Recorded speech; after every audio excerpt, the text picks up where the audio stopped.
It used to be predictable. When your national team faced Japan, you relaxed a little, maybe even laughed. You knew they'd be disciplined, hard-working, sure. But dangerous? Probably not.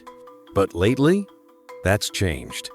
Whether it's football, baseball, basketball, even the Olympics, Japan's athletes have been shocking the world. In the 2022 FIFA World Cup, Japan defeated both Germany and Spain, two former world champions. It wasn't luck, it was execution. And here's the kicker.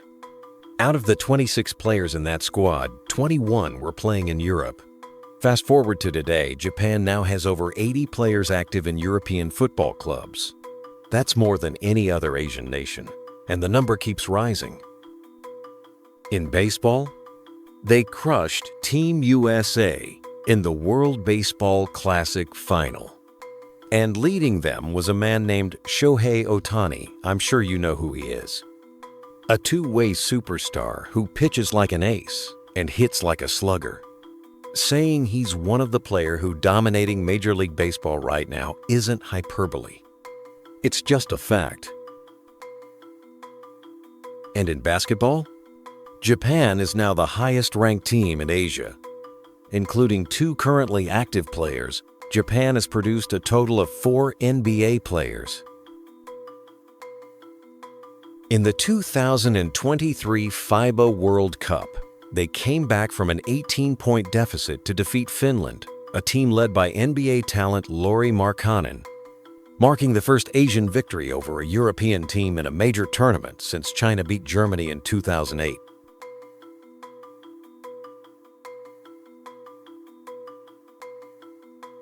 In the upcoming 2024 Paris Olympics, they face France, led by NBA phenom Victor Wembanyama, and a full squad of NBA players. The game?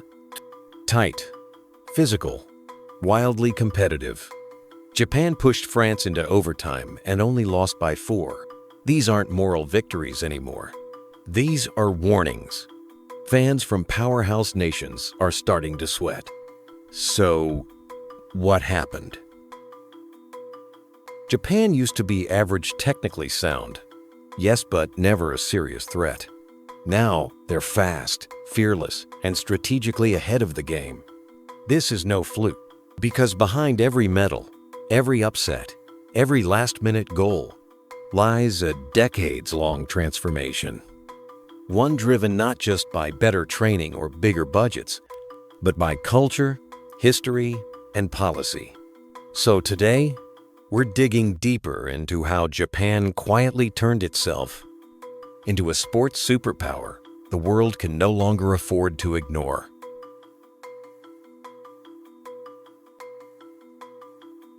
To understand how Japan became a rising sports superpower, you need to understand something deeper, a mindset woven into its very identity. Let's start from the beginning.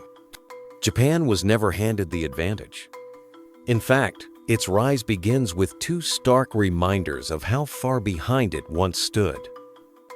The first came from within its own language. Centuries ago, Japan had no indigenous writing system. To document, govern, or philosophize, it had to borrow Chinese characters. Every word had to be imported, every idea reframed. It was as if Japan had to translate the world before it could even describe itself. But they didn't just copy. They refined, reshaped, and made them their own. And yet, over time, the Japanese didn't just adopt, they transformed. They developed kana syllabaries, adapted grammar structures, and even coined new kanji compounds to express ideas no one in Asia had expressed before.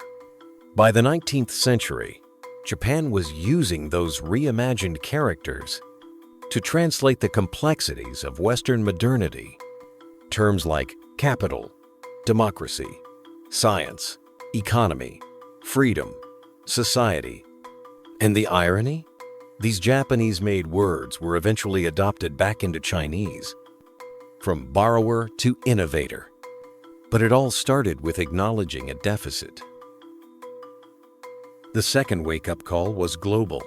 In 1853, Commodore Perry's black ships appeared on Japan's shores. Steam-powered, ironclad, unstoppable. Japan, closed off for over 2 centuries, was suddenly exposed, militarily outdated, technologically primitive, politically vulnerable. It had no navy to speak of, no modern army, no industrial base. While Western empires carved the world, Japan stood at the edge, uncertain. The country was stunned, but instead of collapsing into despair, Japan transformed its shame into resolve. Because Japan does something remarkable with failure. It turns it into focus. The first transformation came through language. When Western knowledge poured in, Japan didn't just translate books. They built a national strategy around absorbing them. Government scholars were dispatched to Germany, France, Britain. Schools were restructured. Engineering was prioritized. The language that once lagged became a tool for mastering the future. The second transformation was military and institutional. The Meiji Restoration wasn't cosmetic. Japan dismantled its feudal order. It created a constitutional monarchy, a conscripted army, a state-run education system modeled on Prussia's naval academies emerged. Steamships were built. And within decades, Japan had gone from isolated archipelago to regional power. Of course, that rise came at a cost. Japan's rapid modernization and ambition eventually led it down darker paths. Militarism, imperial expansion, and war. It's a part of history that Japan and the world continues to reckon with. But that chapter reflects the same force driving its transformations. A relentless will to catch up, to compete, to overcome. And that brings us to a deeper question. How do we, as individuals, learn from this? How do we channel the same drive for excellence, the same refusal to stay behind, without letting it inflate our ego or blind us to consequence? Progress without humility can be dangerous. But progress with reflection? That's how real change happens. You may ask, what does this have to do with sports? Everything. Because what we're witnessing today on football pitches and baseball diamonds isn't a surprise twist. It's a continuation. Japan has a cultural muscle memory of identifying where it lags, refusing to make excuses, and working obsessively, meticulously, relentlessly until it not only catches up, but redefines the standard. This is why, when Japan loses, it doesn't wallow. It studies. When it sees greatness, it doesn't envy. It analyzes. And when it's behind, it doesn't panic. It plans. That is the Japan you're seeing today. In stadiums, arenas, and podiums. Not just talented, but tested. Not just trained, but transformed.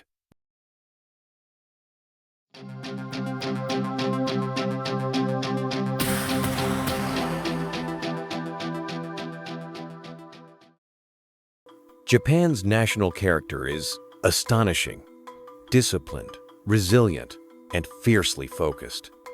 But to build a true sports powerhouse, you need more than grit. You need inspiration. You need a way to get young people to care deeply about a sport long before they ever step onto a field. And in that regard, Japan may be ahead of every other nation on Earth. Because it has a secret weapon, one that's not hidden in stadiums or training centers, but in comic books. Anime. Yes, the very same anime and manga that have captivated fans worldwide are also quietly cultivating Japan's next generation of elite athletes. And it's not just about fantasy or escapism. Fiction, in Japan, does something remarkable.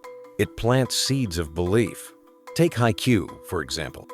A volleyball manga that follows a short, scrappy player determined to succeed in a sport dominated by tall athletes. It's wildly popular not just in Japan, but globally. It's done more than entertain. It's ignited a movement. Ask members of Japan's national volleyball team, and many will tell you they didn't fall in love with the sport in a gym. They fell in love through anime at the first time. They learned volleyball terms, techniques, and tactics from a comic. They saw their own anxieties, the pressure of competition, the fear of failure mirrored in fictional characters who rose above them. In one international match, a member of the national team pulled off a nearly identical jump spike move to one seen in Haikyuu. So precise, it looked animated in real life. That's not coincidence. That's a generation raised not just on technique, but on narrative. Not just on drills, but on dreams. And it's not just volleyball. The same can be said of basketball. Perhaps no story shaped the basketball culture of Japan more than Slam Dunk. Just ask NBA player Yuta Watanabe. He once said, "I'm a huge Slam Dunk fan. I've read it so many times since I was little. I basically have all the characters and lines memorized. My sister used to play volleyball, but she picked up basketball after reading Slam Dunk. For the Watanabe family, it's indispensable." He even recalled the exact moment he saw Volume 31 as a child. A legendary volume that ends with almost no dialogue, just raw, silent drawings. He couldn't even read properly at the time, but those silent frames pulled him in completely. Think about that. A young boy, barely able to read, mesmerized by pictures alone, absorbing not just movement, but meaning, not just action, but emotion. Years later, that boy would wear the Japanese national jersey, then step onto the courts of the NBA. And the influence didn't stop there. Watanabe has also spoken about how the anime Naruto deeply impacted him, especially during his toughest moments in the NBA. There was a time when he felt completely lost, unsure of his place, unsure if he could make it. What helped him recover his spirit is a character named Rock Lee helped him. A character who, after being injured, starts doubting everything. And in that moment of despair, his master tells him, "If you don't believe in yourself, there's no point in working hard." That one line struck Watanabe so deeply, it helped him reset, to start believing in himself again, to remember why he started. This is the cultural engine Japan has built. Stories that don't just entertain, but awaken something. A form of storytelling so emotionally rich, so psychologically deep, that it becomes part of an athlete's internal world. Because in Japan, stories aren't distractions. They're rehearsals for greatness. They teach technical terms. They normalize hard work. They model the emotional turbulence of sport and how to overcome it. Yes, Japan has outstanding national traits: discipline, structure, humility. But those alone don't create generational athletes. It's this ability to dream in motion, to visualize glory before it's ever earned, that gives Japan a cultural edge. And perhaps the most powerful part of all? These stories aren't just private. They're shared. They're community. They ripple through classrooms, train rides, bedrooms, creating millions of young minds who all believe the same thing. Maybe I can do that too.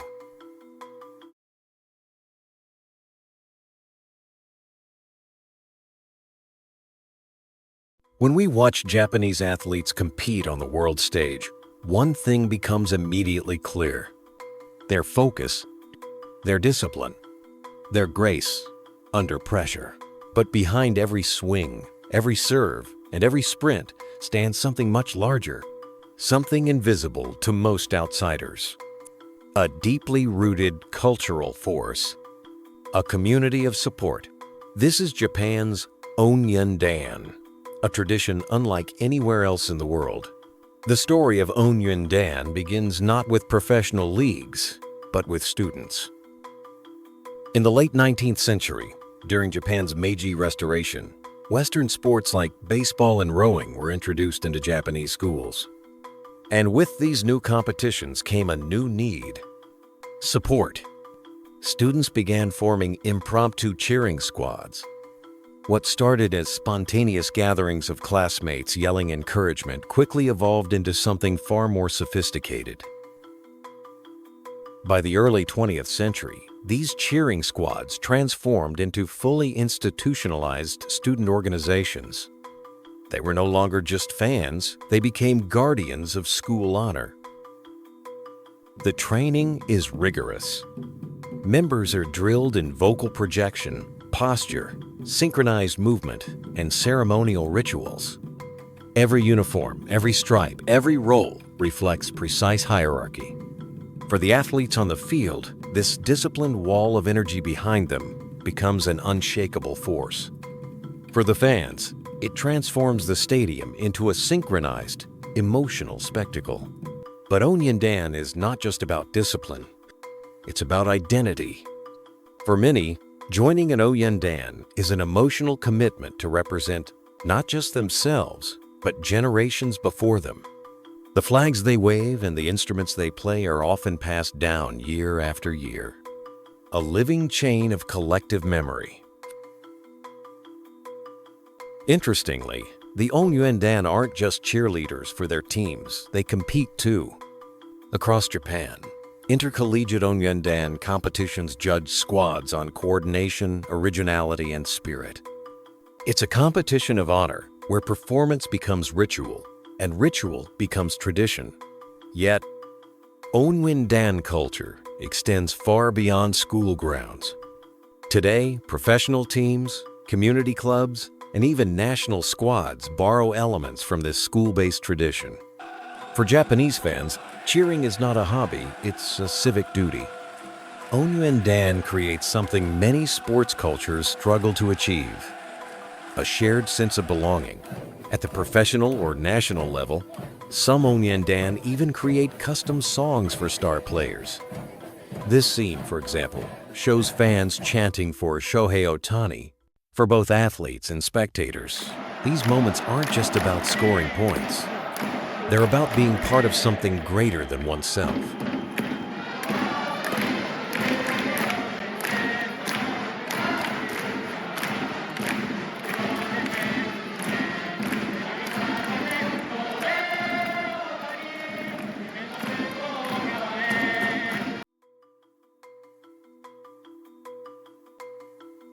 Onyendan transforms stadiums into communities.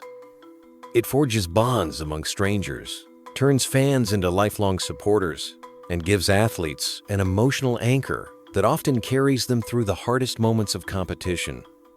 In a world where sports can feel increasingly commercialized and individualistic, Japan's Onyendan stands as a reminder. True strength often lies not on the field, but in the thousands of voices that rise behind it. They are not simply fans.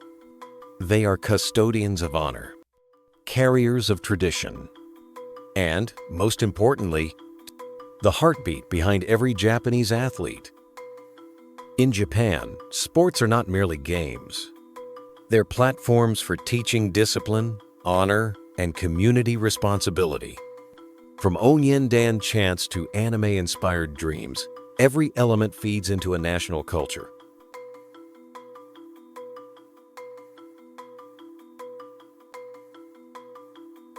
Although Japan already possessed the software advantage, its deep-rooted cultural values, discipline, and collective mindset we discussed earlier, software alone wasn't enough. To become a true, long-term sports powerhouse, the hardware, the structures, policies, and national systems had to follow. And this is where the Japanese government excelled. In the late 1990s and early 2000s, Japan faced a pivotal moment. Despite its cultural affinity for discipline and teamwork, cracks were forming. Aging population, declining youth participation in physical activities, global competition intensifying. Japan realized if they didn't act strategically, they would fall behind. And so, sports were elevated from leisure activity to a matter of state policy. In 2011, Japan passed the Basic Act on Sport, a landmark piece of legislation. For the first time, sports were officially recognized as a right of the people, essential for fostering a healthy, vibrant society. This wasn't just symbolic. It legally obligated the government to take responsibility for promoting lifelong participation in sports, supporting elite athlete development, and integrating sports policy across education, health, and diplomacy. After the Basic Act, the government took another bold step. In 2015, Japan established the Japan Sports Agency, a centralized authority to coordinate national sports efforts. This agency streamlined what was once fragmented. It oversaw funding allocation, unified coaching standards, integrated sports science and medical research, and connected schools, communities, and professional leagues into a coherent national pipeline. Suddenly, Japan wasn't just nurturing top athletes, it was manufacturing systems that would produce them predictably. Japan's model pursued two parallel tracks. 1. Mass participation. From kindergartens to local communities, subsidies and infrastructure encourage citizens of all ages to stay active not only for medals, but for public health and social cohesion. 2. Elite excellence. High-performance centers like the National Training Center in Tokyo provided world-class facilities, coaching, and sports science, creating a seamless progression from promising youth to Olympic medalist. By the time Tokyo hosted the 2020 Olympics, the results were undeniable. Despite delays and global uncertainty, Japan's athletes delivered their best-ever Olympic performance, topping multiple medal tables. But the real victory was not just the podium. It was the validation of years of deliberate policy engineering, policies that combined urban development, education reform, health initiatives, gender equality in sports, and international diplomacy under programs like Sport for Tomorrow. For Japan, sports have also become a tool of soft power. Through international coaching exchanges, support for developing nations, and leadership in global sporting bodies, Japan projects an image of stability, excellence, and global citizenship. In a world increasingly influenced by cultural diplomacy, these programs quietly enhance Japan's geopolitical standing far beyond the sports field.